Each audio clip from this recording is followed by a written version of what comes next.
What's up, everyone? Welcome back to the Daily Mental Health YouTube channel. I am China McCarney, and I am the founder of the Athletes Against Anxiety and Depression Foundation. And we've got a doozy for you today. Usually, if I'm doing a long form interview, I do the interview and then I do the intro to kind of talk about what's coming in the interview. But I wanted to do it reverse this time and do the intro before the interview happens, because I am interviewing my father about this entire mental health journey. And I'm nervous. I think it's going to be fun. I think some of it might be hard, but these are the types of conversations, in my opinion, that can help us be the change for mental health, is having the difficult conversations, saying what needs to be said, because then you have the information and you can go off of that. But I know some of the questions I'm going to ask him. I don't know all of them. I think it'll just flow the way it flows. And I'm super excited. I know you're going to enjoy it. And I think you should share it with as many people as possible. To encourage them to just communicate their needs, communicate, what hurts, what feels good.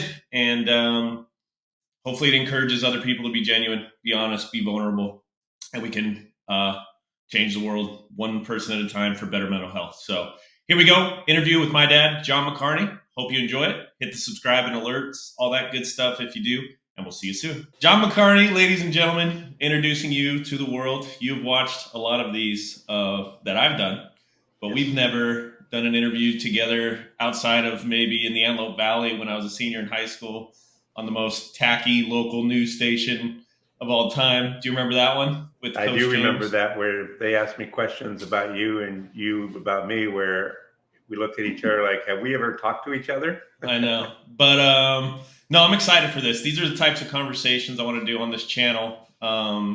Real world mental health conversation that I think this is going to be a very unique perspective of a father and a son talking about the journey, maybe where we struggled, we could have done things differently. And then hopefully people that watch can take something out of it to help their own mental health journey, whether they're a parent or just a friend or something like that. But I'm excited to dive in and maybe scratch some of the old memories off. We've been doing this project we're working on, which has been forcing us to look at the past. And so I think that's where we're going to spend a lot of time in this interview, if that's okay with you. That's okay with me. Yeah, you follow the directions on this show. This is my show. Usually you get to tell me what to do. Today I get to tell you what to do for 45 minutes. So if Yes, you sir. look back, yes, sir. If you look back in your own history, like growing up, obviously mental health was completely different. You were born in 1952. You had a lot of siblings kind of fending for themselves. Do you recognize any anxiety, stress, worry, depression when you were growing up, maybe for the first 18 years of your life, or was it just a totally different world back then that didn't even talk about it? No, I think we probably didn't talk about it, but I think there was different factors and elements in there that really affected it. I think as time's gone by, there's so much more stuff in your life, in millennials' life, Gen Z life, that really we never really were concerned about. If I go back to my childhood and you tell me to look at things that I was anxious or worried about, the biggest one that jumps out at me, believe it or not, is food. We were 7 or 8 kids. My dad's career was aerospace, so he jumped around a lot, sometimes unemployed. There was some alcoholism involved there. So I, a lot of times, was worried about where we were going to live next, where we were moving, leaving friends behind, and really a basic human need, which was eating, substance. Those are the biggest things I thought about. Yeah. Well, it's interesting because, like, my childhood growing up, like that unknown, like you guys were moving all over the place and everything. We didn't necessarily move all over the place, but there was a ton of unknown with the stuff that we went through. The divorce that we've been talking a lot about. I think for me, that was like the same label that a lot of the fear came from, was just the unknown. Like, what's coming next? It's still here, 36 years old today, of like, why is life just good right now? Like, right? I almost don't worry about that. Poppy's doing the Poppy thing. But background noise is okay. But yeah, the unknown, I still, like right now, I have a great job. I pay my bills, great girlfriend, great dog that just got up. But but there's still this sense of what's coming. Like something bad, it has to happen. It always has.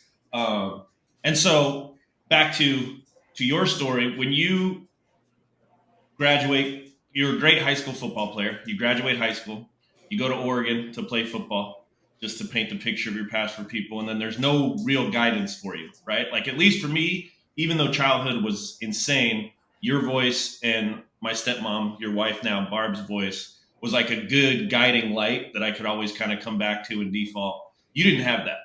And so you go to Oregon, there's a coaching change, and the thing you've loved forever, football, is kind of taken away from you. Can you talk about the mental health experience of that experience? Like having a path you think you're going down, and then it completely gets uprooted. And what did you fall back on guidance wise? Yeah, that's really a good question and stuff. And you make me kind of really analyze it as I'm thinking about it here. And there's a couple elements there. One that you touched on about you feeling insecure because of the divorce and everything. Even though I had incidences where we were moving and everything, my parents stayed together their whole life. So even though there was some conflict and everything with them, there was a sense of this is who we are, and they stayed together. So I never felt that angst and, oh my God, what's going to happen this way emotionally. As time went by and there was problems with alcoholism, I kind of gravitated to go live with a Cuban family, which I pretty much lived with them most of my high school years. And like you say, go on to Oregon and go from there. And when I get my first big, oh my gosh, what am I going to do? I'm a football player my whole life. And back then it was not where you could change schools or the NIL or anything like that. If you went to a school on a scholarship and then you were going to leave, there weren't a lot of options for you to go unless you went to some smaller schools and stuff. So I felt kind of lost. And part of it being like I was a football player my whole life, I'm not sure. I think there's where I started thinking about that.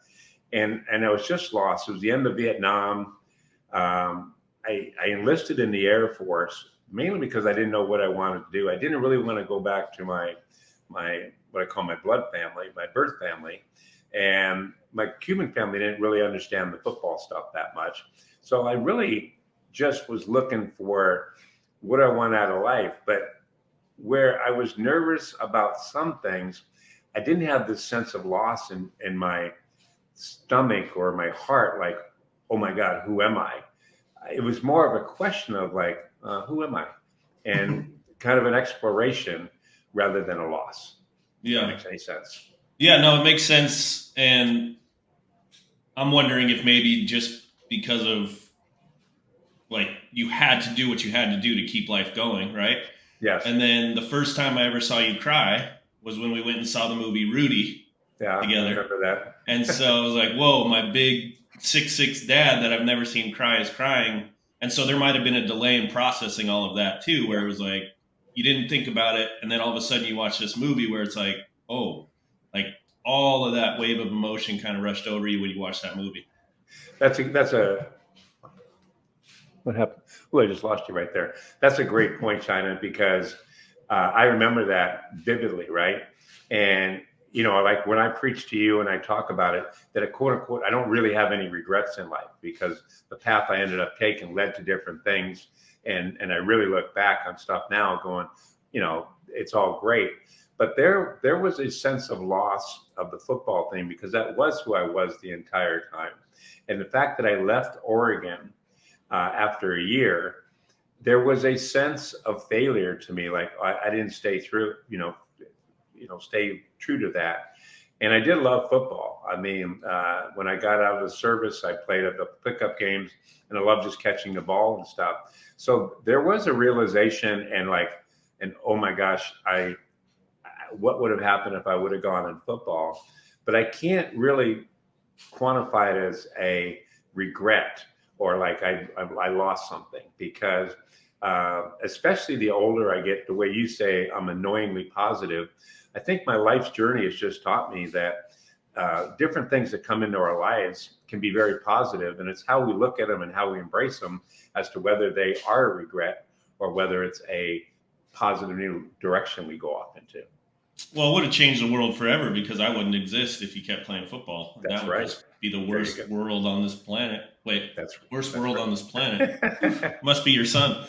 Um, and so I definitely want to dive in hard on. I like telling the story because I think everybody's story is more unique than they think it is. Because like we live our story, right? So it's like my Right. story is not unique, and then you tell it to one other person, they're like, "Holy crap, your story is so," and your story's insane. Like not having food, having so many siblings, going to live with a different family, trying to go play football, no guidance. Okay, I'll go to the Air Force, and you wanted to be in combat and be a tough guy, and you get your job in the Air Force. What'd you get assigned to? When I went in the Air Force, I got trained as a combat medic, and I thought I'd be assigned to tactical hospitals that would, rotate out to different skirmishes and different events. And I was assigned to the Philippines right at the end of Vietnam, right before it was collapsing.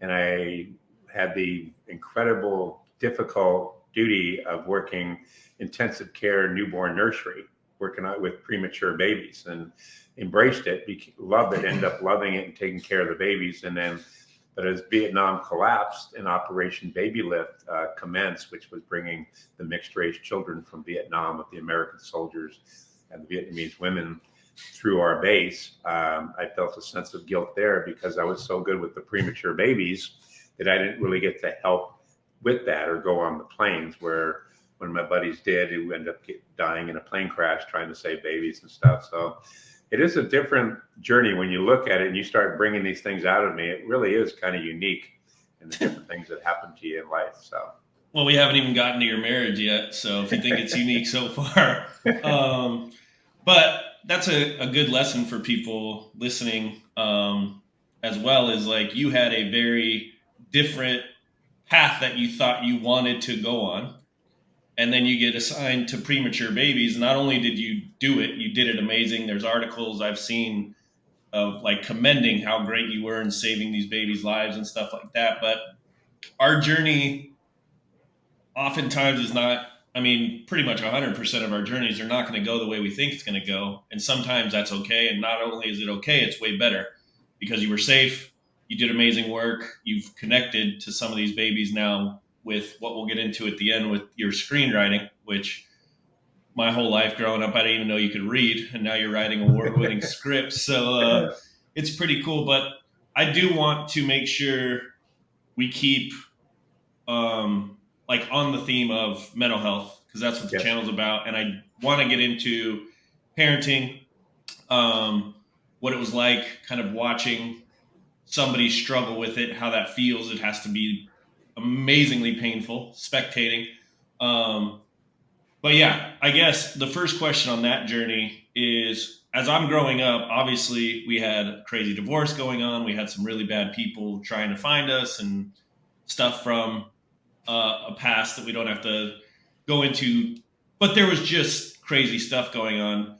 Did you notice at a young age that I was maybe a little more prone to angst or fear or anything? Or was there just too much going on that you never really noticed it until I told you I was going through it as a teenager or what? This is something I've really reflected on lately, really because of your journey and actually, your sister's journey too, Jennifer.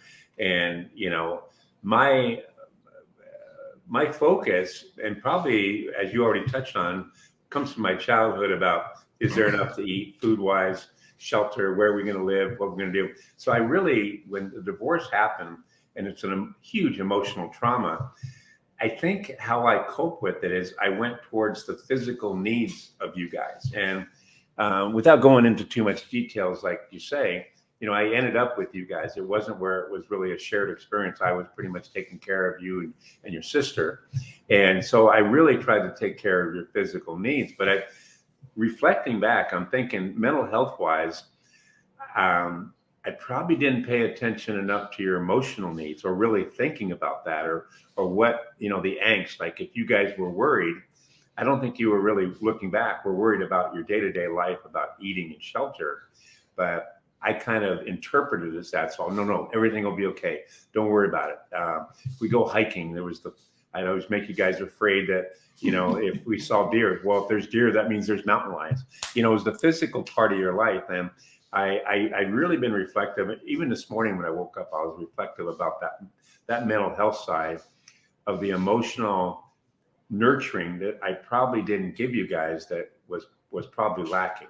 And I'm not going to apologize for it, because I kind of think as thing goes by, it isn't where you kind of look at something like, oh my God, I shouldn't have done that. It's like, no, how can I make it better now? And it wasn't an intent. It was something that just happened. Right. No, and we reflected on that. So he's in Arizona. I'm in California. But he flew to California a few weeks back because we're doing a new script idea that's going to be awesome about the high school years and the amazing baseball and all that stuff.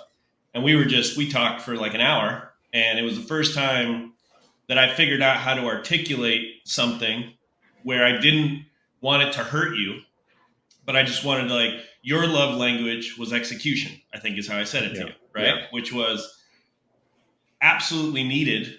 And there was no like chance you could have done anything more than you did. Like, it's miraculous you did everything that you did. And then when Barb came on the scene, it's that little bit of trial and error period, which is like, who's this telling me to clean up the towels? And she comes from a Eastern European freaking, there's not a lot of emotional explanation there either. So, Yeah.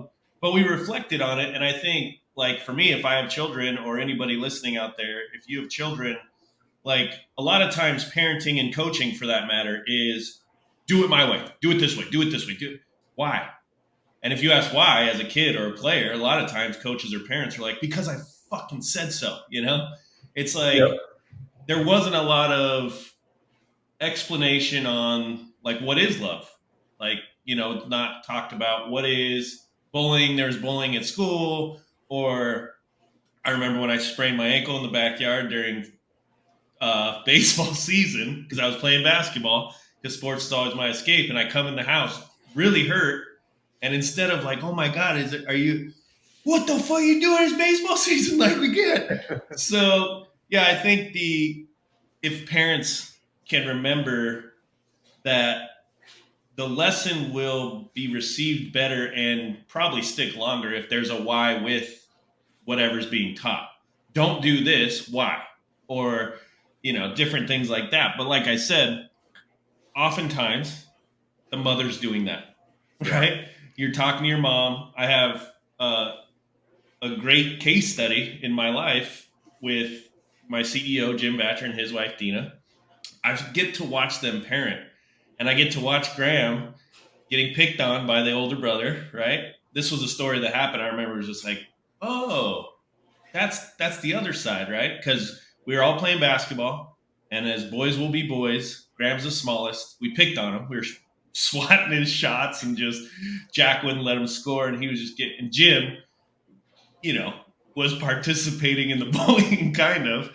And then Graham started crying and went to Dina, and Dina just wrapped him and said, she was like, hey, like, they're just picking on you. They're being mean. They don't mean it. And there was like explanation and softness, the soft place to land. And it was like, oh, because like at school, there was so much bullying, and, I didn't get the cool shoes when we were struggling there. We had to go to Payless shoes and get the Airwalks instead of the cool skater shoes, and then the corduroy pants. And they called me Pig Nose McCarney because my nose is a little whatever. But it's like, I'm not going to come home and be like, Dad, they're picking on me. That's usually go to the mom. And then the mom tells you that it's not something to do with your identity. It's just kids being kids or whatever. And so I think that really planted some like love flaws in me. Like, is all this stuff true? Because I didn't have somebody telling me it wasn't true, if that makes sense.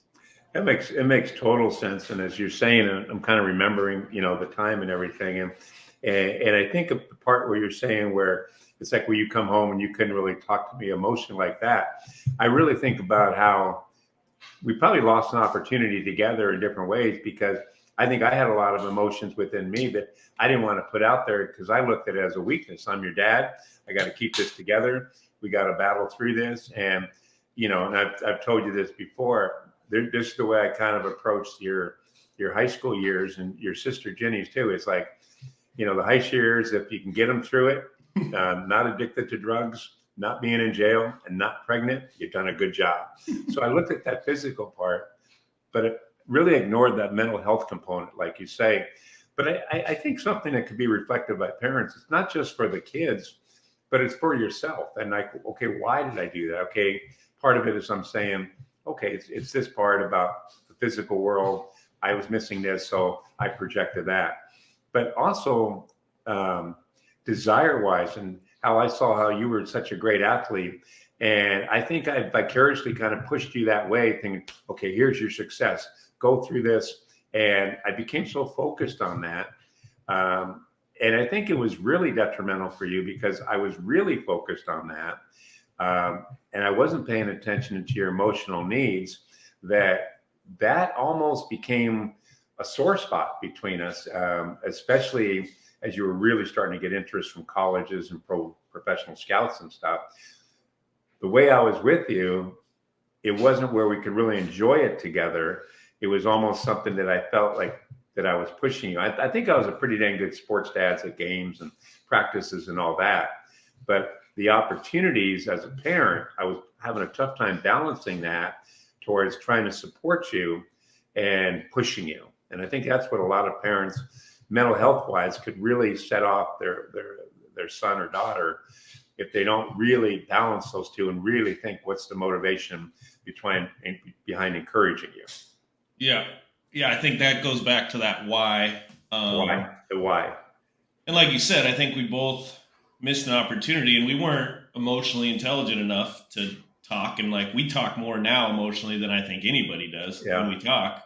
But my thing with the baseball stuff, and I was talking to Jumbo, who's been mentioned on here before, but he didn't know what imposter syndrome was until 2 days ago. I explained it to him. Yeah. Because I'm like, I don't like feel worthy. Like with the baseball stuff, going to those big showcases, it was like I always felt because I had no self-worth to stand on, it was like, I don't belong here. Like I still at 36 years old, when I go to a nice restaurant, I don't feel like I should be there. Like, and it's like, first of all, who should be anywhere? We're all people. It doesn't matter. But there's still this imposter syndrome of like, no. And I don't know if that comes from being abandoned by a mother, basically, being picked on with no explanation about it from a toxic little town. But that root is still in there and it's strong of, Jess's parents are coming out here next week for the first time. I'm going to meet them. And I'm like, fuck, I'm not worthy of that. I'm not worthy of meeting her parents or whatever. But yeah, I'm not sure where that comes from or where it stems. But I think if parents are listening, and I don't know what the conversation is, but there will be little cues. Like if you say you're going to Arizona for the Team One showcase, right? Versus, hey, there's this showcase. I think and you did tell me how good of an opportunity it was. And then if we would have had a little better communication and I would have been more brave, I would have been like, I don't feel like I belong there. And then you would have been like, what are you talking about? Like, you're one of the best players in the country. Of course you belong there. And not everybody has kind of like we talked about the other day. Confidence doesn't always come before action. Sometimes action creates confidence to take the next action. Like you got to take risks and do things when you're scared shitless or your life's going to stay the same. And so by you exposing me to those opportunities, it got me the scholarship offers. It got me all that stuff. But it would have been interesting to explain like, hey, Pops, I don't feel like I belong there. And then it would have been an interesting conversation. But. Well, that I can kind of see there. And especially now that we've talked about this a lot, because as you're going through that and you're feeling this I'm not worthy type syndrome, right? And this imposter syndrome as a kid. And looking back, I can see how a lot of that angst was there. But then there was also a very intelligent part of your brain that's like, my dad doesn't do this just to do it. And so where I would maybe push those things without explanation, kind of explaining it a little bit, is I think you thought, well, I better do this, number one, to please him. And the other thing too, for the beginning part, I was the only the adult person in your life of your family, right? Barbara, your stepmom came along later, who really helped, I think, with a lot of this stuff. But you were trying to please me at the same token, believing you're not worthy. And I think that really is what the big mental health component that we can maybe talk on a little bit, or parents could think about, and kids too, if you're a high schooler, is this dynamic there to where you could communicate better about that. It might have been a much better experience for you to where you could enjoy it. And, the imposter syndrome and not feeling worthy and stuff, that's a very unique thing that I'm not sure, exactly where it comes from, but, we're talking about your mom and you being abandoned and stuff, but it's not like, she did a bad thing or I did a good thing or whatever.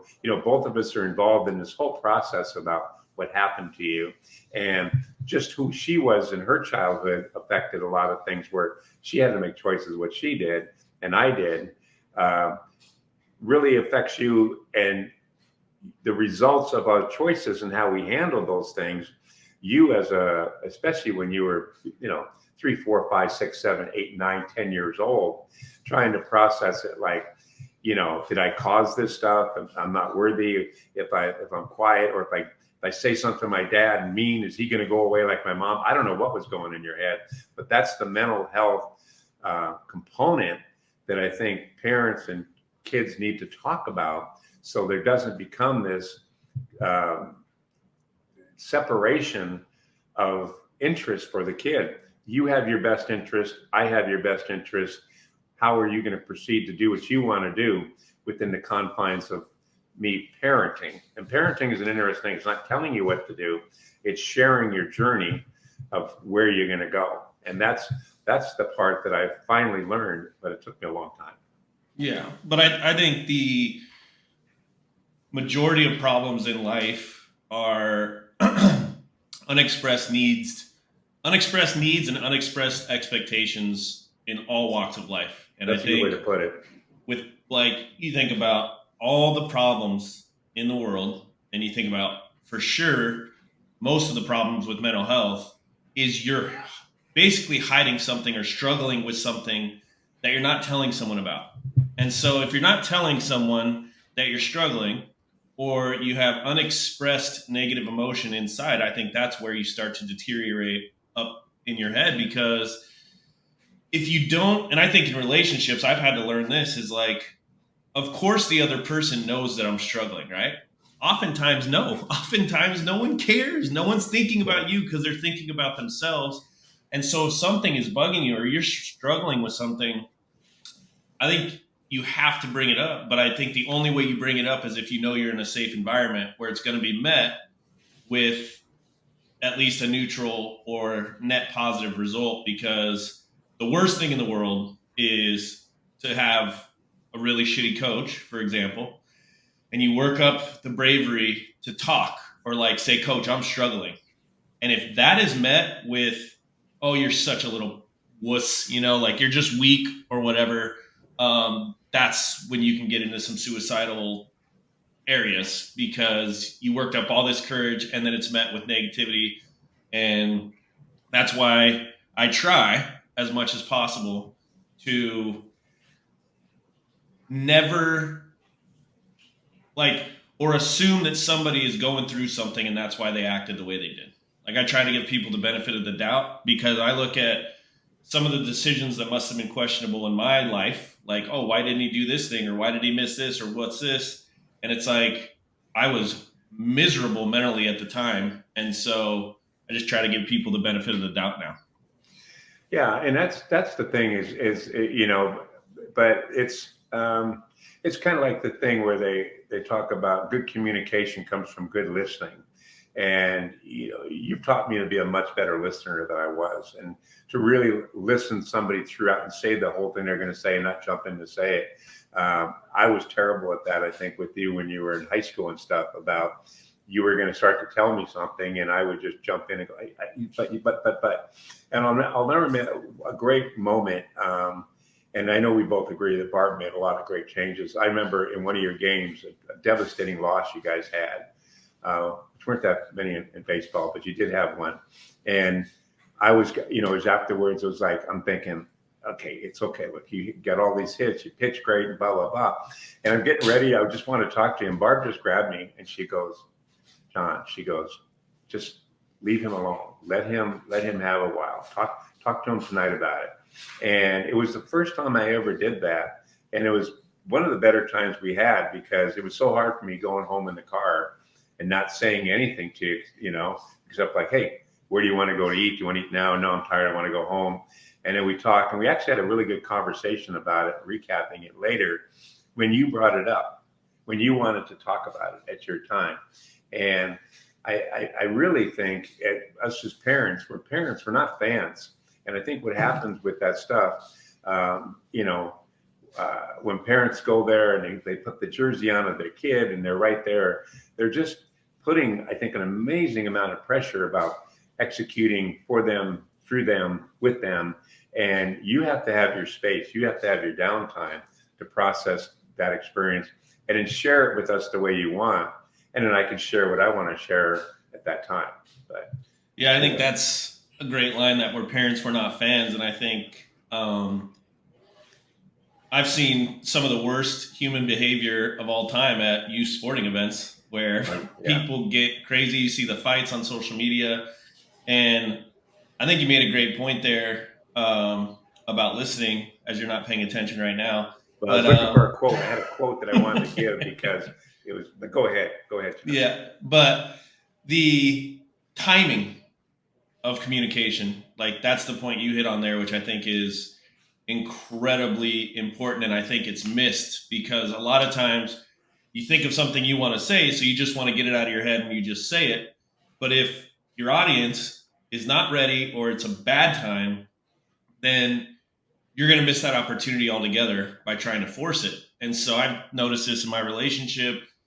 We've had to talk about our timing, because there's certain things, certain times where I'm not in the space to have a serious conversation about a future event or something. Like, I'm just mentally taxed and I have to tell her. And she's done the same thing with me. Like, she'll be like, I want to listen to you, I just can't right now. Yeah. I'm doing this for work or whatever. I got to get this submitted by this. And it's like, so let's talk when we can both be present. And I think with kids, that's coming back to that same point with parents. It's so difficult because you want what's best for your kid. You've already been through what they're going through because you're older. And so you want to like plaster the lesson onto them. But in reality, the lesson's irrelevant if the timing sucks. Yeah. Because they're not going to get the lesson. And I think the only way you could get better at that timing is to communicate with your child more, right? Or to observe them more and kind of. And so, yeah, I think two of the biggest lessons we've kind of stumbled on is, does your child know the why behind what they're doing? Do they know that they're loved no matter what their performance is? Like, do they know just the basic values that you think they should know, but if you don't talk about it, you can never guarantee it. And then, yeah, the more and more you communicate, the more you're going to be able to tell something's off with them. Yeah. Right. Like we know that at present day, like there's different tones in my voice, like where I'm down, I'm stressed, I'm tired, or I'm up and something's motivating me and this is awesome. And so that's just effort. That's just going through, like when we did that day a few weeks ago, we drove up and went over all these things. Yeah. And then we did the video the next day at the Top Golf. It was just like, man, we've been through the fucking ringer, haven't we? And we're still here. But yeah, I think for the kids to the parents, because it's not all on the parents either. A big lesson for me in therapy, we were doing EMDR therapy, which is when you immerse yourself in a traumatic event and then you do stuff with your eyes. So it kind of stimulates both sides of your brain. And sometimes you can get these crazy observations. And so I went back to the night you and mom told us about the divorce. And so she's like, where were you sitting? And I was like, oh, we were in the living room. And I thought we were poor or something. I didn't know what divorce meant. I was only 8. But the therapist asked, how old were your parents at the time? And I was like, oh. And so I did the math. And you were younger than I am now at that time. Like that tripped my brain out, because that, for whatever reason, I think when we look up to our parents, it's like, they're not humans, they're our parents, right? Like, they created us, but it's like, still human. And to be younger than I am now, while that is going on, like, me picturing talking to a 14-year-old and an 8-year-old right now, that me and their mom is getting divorced, and then the mom going through addiction herself and having to feel this guilt because she was in her 20s at that time, I think. Yeah. And so that changed a lot, where it was like, I felt more compassion and grace, because I had a lot of anger towards her for a long time. But as soon as that session was over, it was like, oh, no. Like, she's human. She was trying her best. She had a terrible childhood. She's going through addiction. I battled with addiction with alcohol, and I know how hard it is. And so, yeah, that was kind of eye opening. And so for the kids that are listening, if any are, sometimes you have to communicate too, right? And it's not, don't want to put it all on one side or the other. It's a relationship, it's mutual. But I think the earlier in life you can start having conversations about what really matters in life, self-worth, positive self-talk, the stuff that's going to affect you for the rest of your life, regardless of if you're a professional baseball player, regardless of wherever you go, there you are, right? There's the quote. And so, like I say in a lot of my videos online, is you spend 100% of your time with one person, yourself. So if you're mean to yourself up here, you're in for the most brutal freaking life of all time. No matter how good your parents are, no matter how set up you are, if the rhetoric inside your head is negative a majority of the time, you're screwed. And that's where mine was forever. And I'm still on this path of, like, even though it doesn't really matter, I want to know the origin psychologically. Because when I step back and rationally, like Barb, my stepmom, calls me a superhero, and like the people in my life are like, dude, how do you do all this stuff? In my life, at the end of the day, how do you feel about yourself when you're by yourself? I still don't feel great.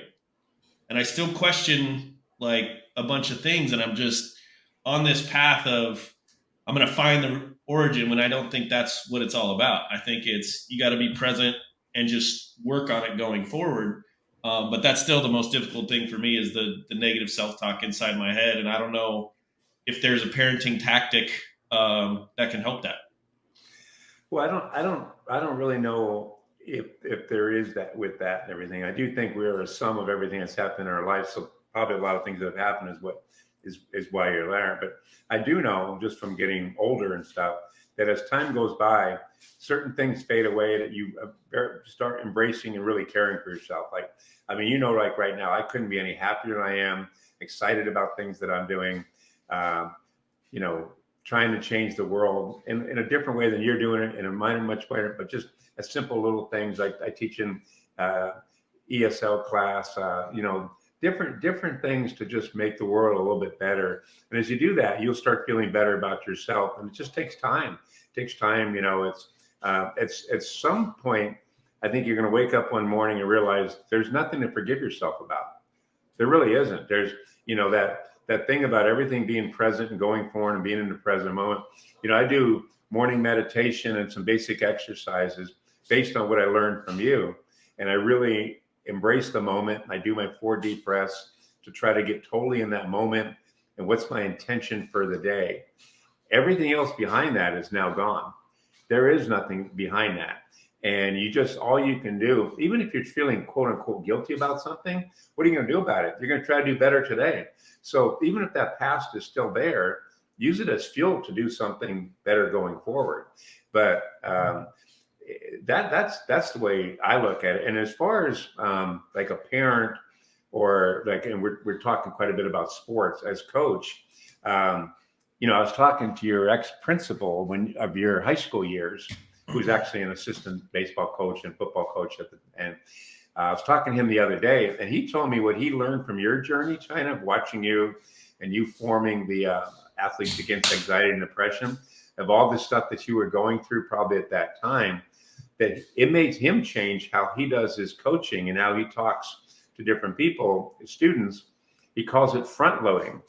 And what he does now at the beginning of every season, or if a class with, different students, he doesn't wait to have a problem. He doesn't wait for someone to say, coach, I can't do this anymore, and blah, blah, blah. He has the quote unquote open door policy from the very beginning, to where he makes sure everybody understands we're going to talk about this: depression, anxiety, panic attacks, anything. And he brings that up and makes sure that at the beginning of different practices and different parts of the season, he's proactive with that. Not to say, I do have an open door policy. It's like, come on in. We're sitting in here. We're going to talk about it. And I really love that term of front loading, because I think if parents and coaches would have, much better talks, with their kids or their players before anything happened, we can kind of get on the same page. If I was front loaded with you years ago, you could have been expressing this stuff and I could understand it, but I don't think you could express it because you were kind of worried about pleasing me, and this is something that I got to outgrow or whatever, So, but I really love that term, front loading. Yeah, but it was also the mid 90s where there was nobody on social media talking about mental health. Social media didn't exist. And so I don't think Google, not even think Google existed. And so there was nowhere to go.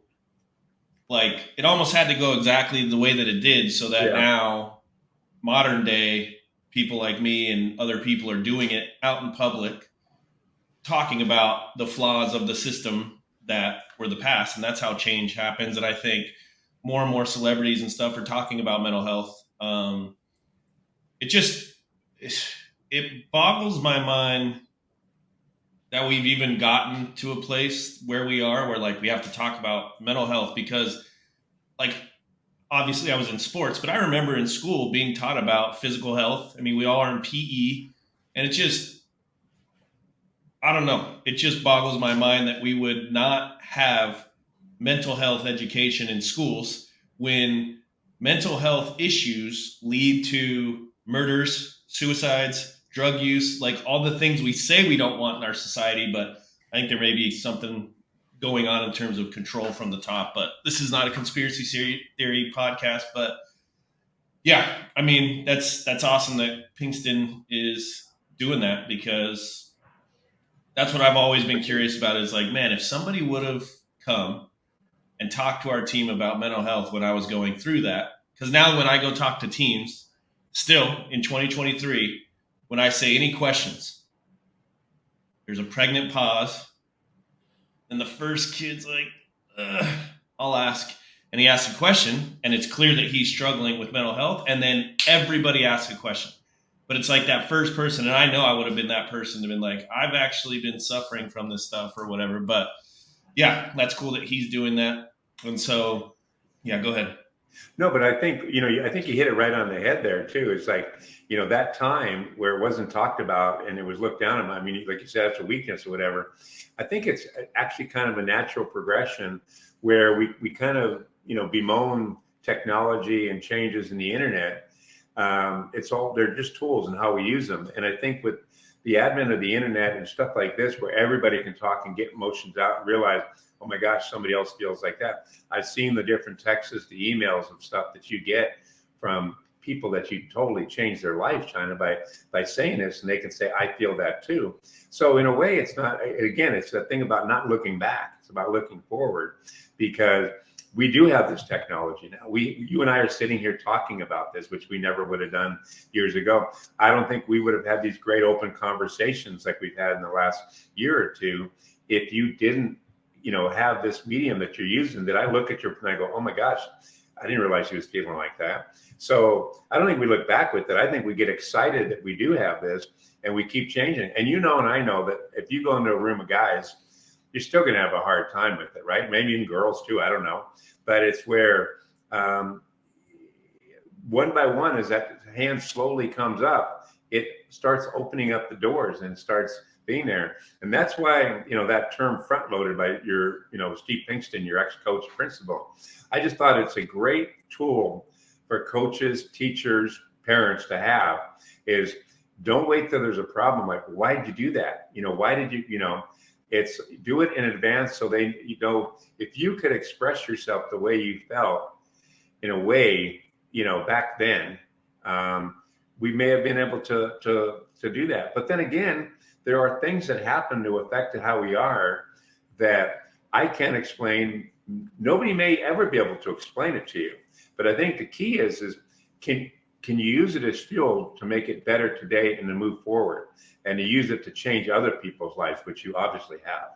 So. Yeah, that's a great point. That's why I love these conversations, because I have to get back to work on like what's done is done. Past is past. Like, we're here, we're healthy, we haven't hurt anybody. Like, just go and just go this forward, use everything. That'll be the message of the day after this one. But what is your last piece of advice, basically looking back on the entirety of the journey so far? What would be your advice to a parent to optimize their children's journey with mental health, or anything where you're always reflective and very insightful? So what would be your last message for the peoples? I think the biggest thing that I've learned through this whole thing, and it's verbalized quite a bit, and people will give it a verbal credence, but they don't really embrace it. And to me, that is to go forward from today, to be present. This is the moment we have, and everything forward. There's, and I know and my favorite writer, songwriter, lyricist, singer, whatever you want to say, is Bob Dylan, right? And Bob Dylan had a saying, nostalgia is death. And he had another one that he that ain't busy being born is busy dying. And what I really like about those is you can't look back about, the what is. You've got to say, what do I have here today? I know what I have with you now, China, the way we've talked about this and going forward. And there's a little emotional grief that I have about not really recognizing yours and your sister's needs, emotional needs there, right? So that came up over the last few weeks with you, and I have to grieve that. I am grieving that, like, oh gosh, that's right. I didn't do that. But you know what? That's over. I can't do anything about that, right? I can just say, God, I wish I would have done a better job or thought about it. But I know I can emotionally be here for you now, physically be here for you now, and go forward. That's what I would say, is to really embrace the present with your player, your child, your student, and understand their mental health and well-being and yours is predicated about what's happening from this point forward. Nothing in the past. That's all gone. That's beautiful. Beautiful. Oh, well, I think we ended there. I think that was awesome. And I think, the lessons that we got out of it just by talking. I mean, if you don't take anything else away from this episode other than the opportunity to have conversations like this with the people in your life, that's the main thing. A great thing. And the people in your life matter a lot of who you allow to stay in your life. Because if you have somebody like this where there's positive and there's productive and everything, as opposed to if your last piece of advice would have been, oh, you should look in the past and see all the things you screwed up. And if you have somebody like that, that's just mentally taxing. And there's people like that out there. But that's the big point, China. I think you made the perfect point right there, because all that stuff, there can be building blocks. Like I always say, my failures are building blocks and my stepping stones to success. You can look back at that stuff to build up a wall. This brick and mortar, all this stuff happened. Or you can look at they were stepping stones to get you where you need to go. So you make it a positive, not a negative. Yeah. And you always have the ability to be the change you wish to see in your life, you wish to see in the world, one day at a time. That's the episode. Thank you for doing it. Thank you for being an incredible father. And And you too, son. You too, my son. Yeah. Love you. Yes. Love you too. Make sure you hit the subscribe button, follow for more awesome mental health content. We'll see you soon. See ya.